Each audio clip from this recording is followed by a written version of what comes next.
సురేష్ ఒక ముఖ్యమైన పని మీద వెళ్తూ ఉంటాడు. అప్పుడు అతను వెళ్ళే దారి మర్చిపోతాడు. దాంతో అడవి మార్గం గుండా వెళ్తాడు. అలా ముందుకు వెళ్తూ ఉంటాడు. అప్పుడు అతని ముందు 2 మార్గాలు కనిపిస్తాయి. అరే, ఇదేంటి, ఇక్కడ 2 దారులున్నాయి.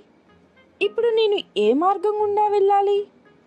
కొద్దిసేపటి తర్వాత ఒక దారిలో వెలుగు ఉంటుంది, కానీ ఇంకో దారిలో మాత్రం మొత్తం చీకటి పడుతుంది.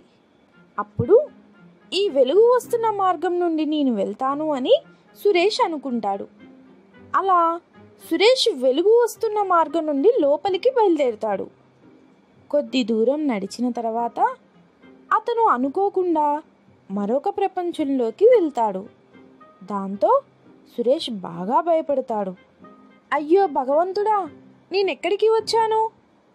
అప్పుడు అతని ఎదురుగా ఒక భయంకరమైన పెద్ద మనిషి నిలబడి ఉంటాడు. అతను ఒక దర్వాజా దగ్గర నిలబడి ఉంటాడు. సురేష్ అతనితో మాట్లాడుతూ, ఓ అన్నా, నేనెక్కడ ఉన్నానో కొంచెం చెప్తారా? అసలు ఇది ఎలాంటి ప్రదేశం? ఇక నుండి నువ్వు ఎప్పటికీ ఇక్కడే ఉండాలి. నేను నిన్ను ఎక్కడికి వెళ్ళనివ్వను. అప్పుడు సురేష్, ఇంతకీ మీరెవరు? నేనెందుకు ఇక్కడ ఉంటాను? నాకు నా సొంతిల్లు ఉంది. ఓ మూర్ఖుడా, నువ్వు మరణించావు, అందుకే నువ్వు ఇక్కడికి వచ్చావు. ఇక నువ్వెప్పటికీ తిరిగి భూమి మీదకు వెళ్ళలేవు. ఏంటి, నేనెప్పుడు చనిపోయాను? నేను మా చెల్లెలి పెళ్లి సంబంధం మాట్లాడడానికి వెళ్తున్నా. అప్పుడు వెళ్ళే దారి మర్చిపోయా. అందుకని అడవి మార్గం నుండి వస్తున్నప్పుడు నాకు 2 దారులు కనిపించాయి. అందులో వెలుగు ఉన్న దారి నుండి వచ్చాను. నేనెప్పుడు మరణించాను? నువ్వు అడవి మార్గం నుండి వస్తున్నప్పుడు ఒక పాము నిన్ను కాటేసింది. నువ్వు ఆ సమయంలోనే చనిపోయావు. అప్పుడే నీకు 2 మార్గాలు కనిపించాయి. అందులో నువ్వు ఒక దారి ఎంచుకున్నావు. ఏంటి, ఇది నేను నమ్మలేకపోతున్నా. మరి నేను ఎలా నా చెల్లి పెళ్లి చేయాలి? ఇంట్లో అందరూ నా కోసం ఎదురు చూస్తుంటారు. అయ్యో భగవంతుడా, ఇలా చేసావేంటయ్యా? పాపం సురేష్ బాగా ఏడుస్తూ ఉంటాడు. నేను ఇక్కడి నుండి వెళ్ళడానికి ఇంకేదైనా మార్గం ఉందా? ఒకవేళ నువ్వు సాధారణ మార్గం ఎంచుకొని ఉంటే ఇది సాధ్యపడదు. ఇక్కడి నుండి వెళ్ళే మార్గం ఎంత ప్రమాదకరమైనా సరే చెప్పండి, నేను వెళ్తాను. దయచేసి చెప్పండి. అలా అయితే నువ్వు ఇక్కడ నుండి బయటపడడానికి ఒకే ఒక మార్గం ఉంది. ఈ దర్వాజా చూస్తున్నావుగా, ఇది తెరవగానే నీకు ఒక పెద్ద మహల్ కనపడుతుంది.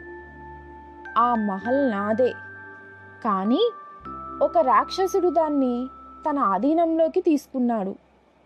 నేను ఆ రాక్షసుడితో పోరాడలేను. అతని ముందుకు వెళ్తే వాడు నన్ను తన శక్తులతో చంపేస్తాడు. అంటే నేను వాడిని చంపాలా? అవును. ఒకవేళ నువ్వు ఆ రాక్షసుడిని చంపి నా మహల్ను నాకు అప్పగించినట్లయితే నేను నిన్ను తిరిగి భూమి మీదకు పంపిస్తాను. అప్పుడు సురేష్, సరే, నేను లోపలికి వెళ్తాను. వెళ్ళి వాడి అంతు చూస్తాను. బాగా ఆలోచించుకో, ఎందుకంటే నీలాగా ఇక్కడికి చాలామంది వచ్చారు, కానీ ఒక్కరు కూడా అతన్ని చంపలేకపోయారు. ఒక్కసారి నువ్వు లోపలికి వెళ్తే వాణ్ణి చంపేయాలి, లేదంటే వాడు నిన్ను విడిచిపెట్టడు. సరే, నేను ఒప్పుకుంటున్నాను. నేను లోపలికి వెళ్ళి అతనితో పోరాడుతాను. ఆ వ్యక్తి సురేష్ మాటలకు చాలా సంతోషపడతాడు. సరే అయితే నేను నీకు కొన్ని శక్తుల్ని ఇస్తాను. అవి నీకు ఆ రాక్షసుడితో పోరాడడానికి సహాయపడతాయి అని ఆ వ్యక్తి సురేష్కి శక్తుల్ని ఇస్తాడు. నువ్వు ఆ శక్తుల్ని పరిస్థితులకు అనుకూలంగా చాలా తెలివిగా ఉపయోగించు. ఒకవేళ నువ్వు ఆ రాక్షసుని చంపితే నిన్ను భూమి మీదకు పంపిస్తాను. నీకు మాటిస్తున్నాను. ఇప్పటి వరకు ఎవరైతే ఆ రాక్షసుని చంపడానికి వెళ్ళారో వారిలో ఒక్కరు కూడా బ్రతికి బయటపడలేదు. ఆ వ్యక్తి తలుపులు తీస్తాడు. సురేష్ లోపలికి వెళ్తాడు. అలా వెళ్ళగానే మళ్ళీ తలుపులు మూసుకుపోతాయి. అతను లోపలికి వెళ్ళాక అక్కడ అతనికి ఒక అందమైన మహల్ కనిపిస్తుంది. నలువైపులా శాంతంగా ఉంటుంది. సురేష్ చాటుగా మహల్లోకి వెళ్తాడు. అక్కడ ఆ రాక్షసుడి కోసం వెతుకుతాడు. కానీ రాక్షసుడు ఎక్కడా కనిపించడు. అప్పుడు అతనికి పెద్ద పెద్దగా గురక వినిపిస్తుంది. సురేష్ ఏంటా అని చూసేసరికి ఆ రాక్షసుడు గాఢ నిద్రలో ఉంటాడు. సురేష్ ఆ రాక్షసుడి గదిలో కాలు పెట్టగానే ఆ రాక్షసుడికి మెలకువ వస్తుంది. ఎవడ్రా అది? ఎవడు? సురేష్ వెంటనే తన శక్తిని ఉపయోగించి అదృశ్యమవుతాడు. దాంతో రాక్షసుడు సురేష్ని చూడలేకపోతాడు. కానీ సురేష్ మాత్రం ఆ రాక్షసుని చూడగలుగుతాడు. సురేష్ శక్తులను ఉపయోగించి ఆ రాక్షసుడి మీద ఇటుకల వర్షం కురిపిస్తాడు. అరే ఎవర్రా అది?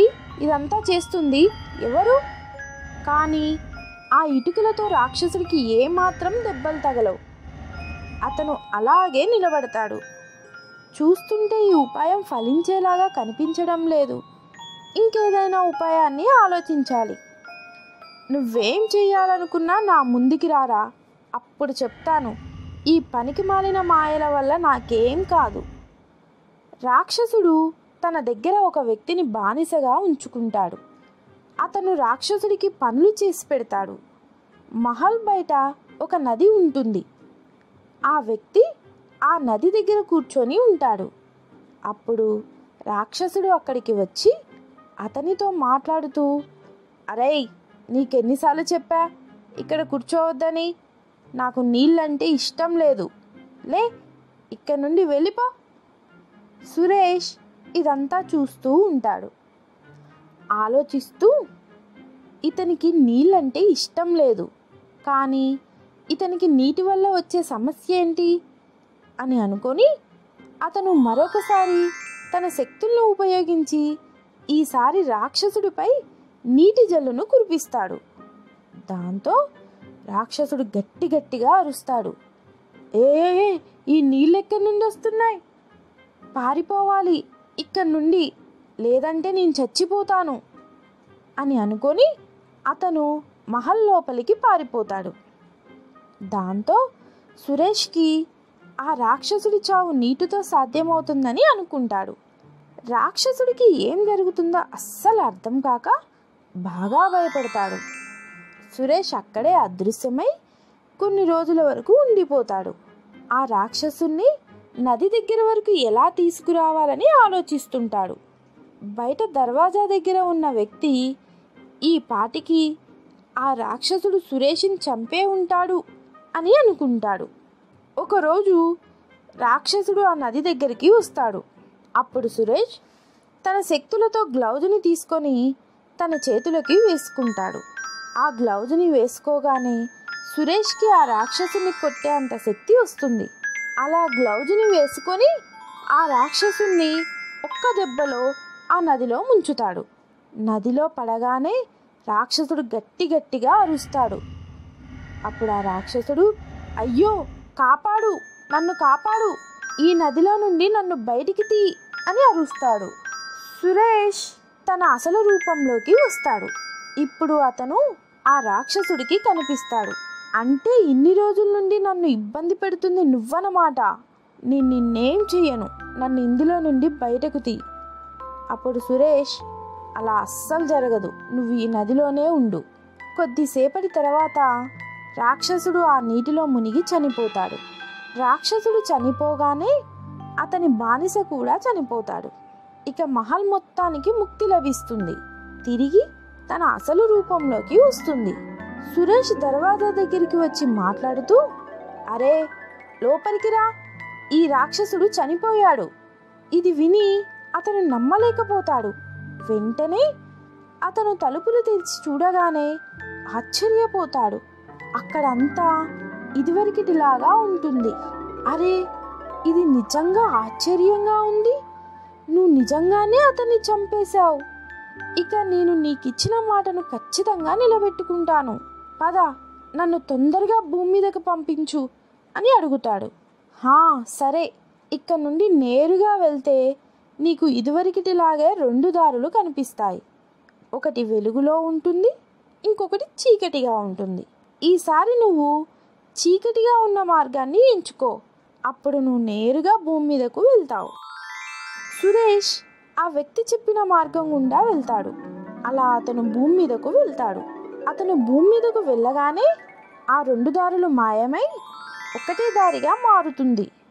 సురేష్ జరిగిన విషయం అంతా మర్చిపోతాడు. అతనికి కొంచెం కూడా గుర్తుండదు. అతను వేరే గ్రామానికి వెళ్ళి తన చెల్లెలి పెళ్లి సంబంధాన్ని తీసుకొస్తాడు. అలా కొన్ని నెలల తర్వాత అతని చెల్లెలు పెళ్లి జరుగుతుంది. ఇక అతను ఇదివరకటిలాగానే ఎంతో సంతోషంగా ఉంటాడు.